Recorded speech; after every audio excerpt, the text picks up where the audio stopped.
Another Play Series drum instrument. And as they say, this is kind of like a bread and butter hip hop set of kits and samples.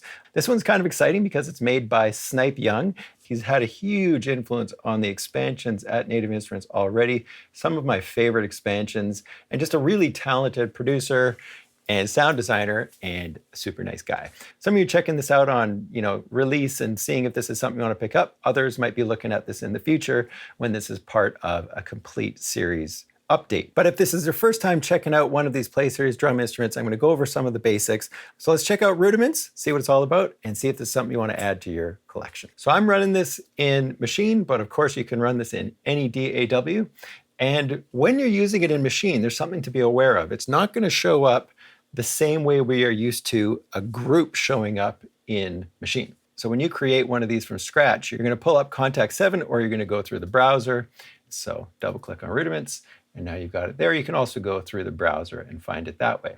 So if you went to the browser, you just start right at the browser. Let's go Native Instruments and then we'll go to Sound Type and we'll do drums. And there it is right here, Rudiments. And then you can load up the different kits right there. So back to the kit I've got loaded right here. The thing I mentioned about it looking different is when you first load it up, you're basically loading it up on a sound slot in Maschine. You see one little light on your machine lighting up, and you're not seeing, the different colored hits that we have in Contact.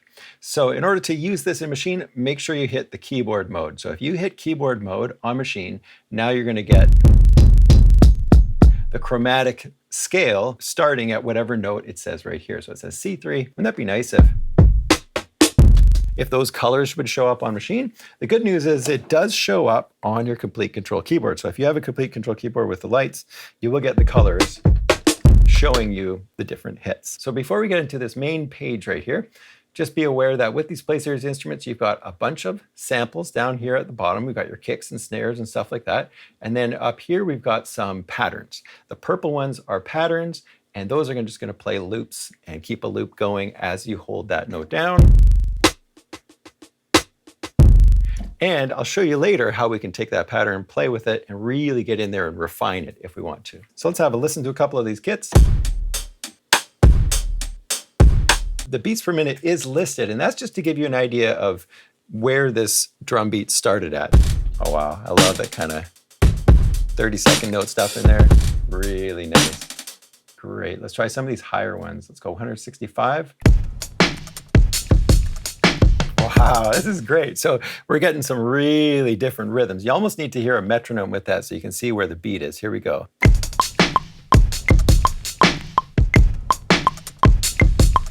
Isn't that cool? And Jackson kit 145. So we're getting quite a range of styles here, that's for sure. And so the way these guys work is we've got a bunch of tabs right here. This first main one gives you an overview of the macros. So these macros will apply to Complete Control, so I can see all of them right here. We'll talk about macros a little bit more in a minute. And then it also shows up on Maschine. So we've got our macros showing up right here, and we can change the name of those macros over on this side. So I could go to macros and I could say HP Flitter. There we go. Now if I look on Maschine, it says HP Flitter. So those are the macros down at the bottom, and then over on the right-hand side, we can see their symbols for the kicks, the snare, another kick. Here we got a closed hi-hat, another closed hi-hat, percussion. Like going through the kits here. There we go, there's an open hi-hat. So we do have some open hi-hats in there, and it's just an overview. So there's my kick and my snare. If you click this little button right here, it's noise. I can go, let's add some dirt and crank it up. Okay. We can also go to vinyl crackle. So we've got our different filters that are set up, macros that are giving us a filter.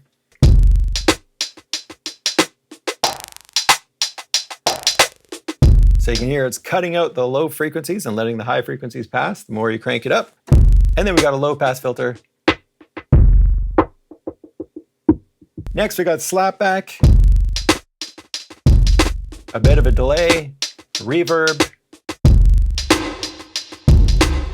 saturation, and then punch. And then we've got tuning right here, and we can tune in steps, or we can just tune kind of freely. Okay, so back to the Ricochet kit, and if I click on the kit button right here, that's where you're going to get the detailed settings for each one of these samples. Then we'll get to the pattern and look at these purple guys right here. So every single one of these pads is a different sample. And of course you've got things like mute and solo. So if you've got a pattern going, and you want to hear something without, percussion, just mute it. The snare. And this little link button is really neat. Watch what happens with this link group. If I have this kick right here, I'm going to set this to link group 1. I'm going to set this guy to link group 1 as well. Now you can see they're both firing at the same time. So that means if you've got a pattern and it's just got a sound in it that you like, and every time the snare hits, you want some percussion sound to fire at the same time, all you have to do is link those to the link group 1. And now every time one gets hit, the other one will get hit too. And then another really nice feature, let's look at this kit right here because it's got a crash cymbal. So let's say you're playing a beat like this. And you want that crash cymbal to be sort of like an open hi-hat, or maybe it is an open hi-hat. I can take this hi-hat, the one that I'm using, and I can set it to a choke group. And this is how we do it in here. I'm going to set it to choke group A, then I'm going to go to the crash and set that one to choke group A. So now I've got this one in choke group A and this one in choke group A, so they're going to cut each other off. So that's choke groups. You can use that for other samples too. And let's say you want to replace this kick, you want it to be something else. Then of course you can click on that kick and then click on this little magnifying glass and find a totally different kick. And the nice thing is it gives you a little preview. So some really nice deep kicks in here. Let's double click on that one. And from now on, when we use this entire kit, then we've got all of our basic things like pitch and volume and pan. You can have your hats panned a little bit. A velocity curve, so you can control how it responds to velocity. We've got attack, decay, sustain, release, all of the envelope stuff, and then a filter right over here as well. So each one of these sounds can have its own filter built right into it. Then we've got insert effects, and then we've got send effects as well that are individual for each of these different samples. So if I go to this hi-hat and this one, I can adjust how much reverb is on that guy, but this one has none. So now I can adjust the reverb right there. And if you want to play with the actual reverb itself, just click on the effects tab and go over to send effects. And here you're going to see what I was just playing with. This is send effect 1, and this is send effect 2, which is delay. So let's go back to the kit and we'll put send effect 2 on. Now we can hear that delay. And this one has no delay on it. All I have to do is click on it and crank it up. And it sends a portion of that one sound to that effect, to the reverb or to the delay. And that's probably good for the kits page. Next, we have the pattern page. And here you're going to have 16 different patterns triggered by these different keys or by the pads on your machine. And here we can do stuff like slow down the pattern.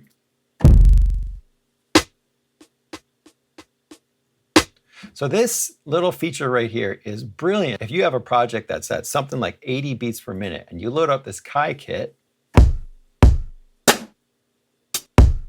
and these patterns are all way too slow, all you have to do is go over to speed and double it so that now at the speed you're at, you're going to hear a beat that fits your project way better. So remember that for these higher beats per minute ones.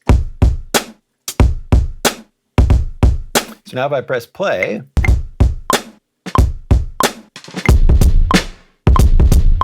you can hear that that's working perfectly at my 92 beats per minute project. And then same thing, if you're at 150 beats per minute and you load up some loop that says 80 beats per minute, then just go choose the half speed for the patterns. And those are gonna work perfectly for that. Okay, a couple little things to understand here as well. If I have latch turned off and I hold down a note and I let it go, it stops. With latch, it's just gonna fire until you tell it not to.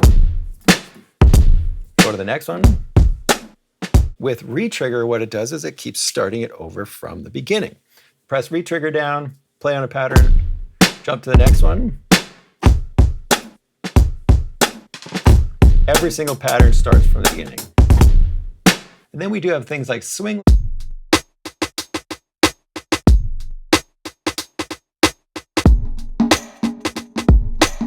Turn it off. And then the biggest thing for me about these patterns is the ability to take a pattern and drag it into your project. So this can be in Maschine or in any other DAW. You click and drag and then drop. And there we go, we've got that pattern played down.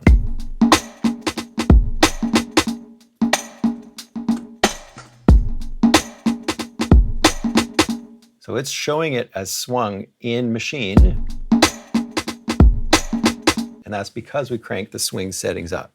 So let's undo that and get rid of it just so you can see what the swing is going to look like if I drag that in without the swing on. We can see So the swing is affecting the MIDI that's in the pattern, and then that gets affected when you drag it onto your track. So that's the patterns, and that's one of the things that makes this whole setup so powerful, is that you can use these loops, but then you can go and completely change them, add little drum fills, add variation, and just bring life to your drum beats as opposed to just having a loop that is just triggering over and over again. So the last couple things, we've got effects right here, insert effects, which can be inserted on each individual sound by itself. We've got global effects, which go on the entire kit. And then we've got send effects, which can be accessed by each one of your samples on your kit through this little send effect thing down at the bottom. And then the last thing we've got is the macros. That's what's showing up on the main page right there. And the way it works right here is you've got this slap back, and right now it's like, as I turn the knob, it's cycling through this right here. So if we wanted to do something different, we can just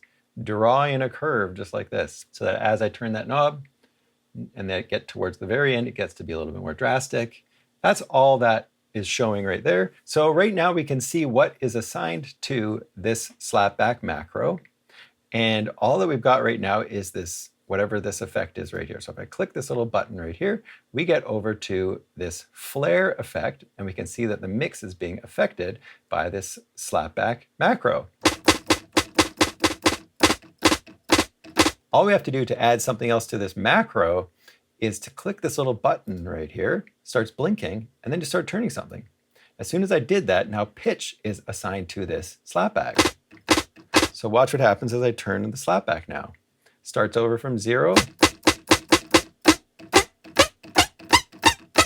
Not only is it adding more of the mix, it's actually pitching it up at the same time. What if you decide, yeah, that's cool, but I don't want it to pitch it that much? Well, let's just crank it down like this, so it's not going to do quite as much. So you can hear it's still pitching, and it's still adding more of the slapback, but it is not taking it as high. That's assigning a macro. Now, if I go back over to the macros page, you can see that flare pitch has been added. And if I don't want that anymore, I can just click this little X, and now it's gone. So the macros really aren't as scary as they look. So come back, watch this once you've picked it up, or if you have a Play Series instrument with drums in it already, of course, all of this stuff is going to apply. So I hope that helped you out. Thanks for watching. And if you're new here, hit the subscribe button and the bell, and I'll see you in the next video.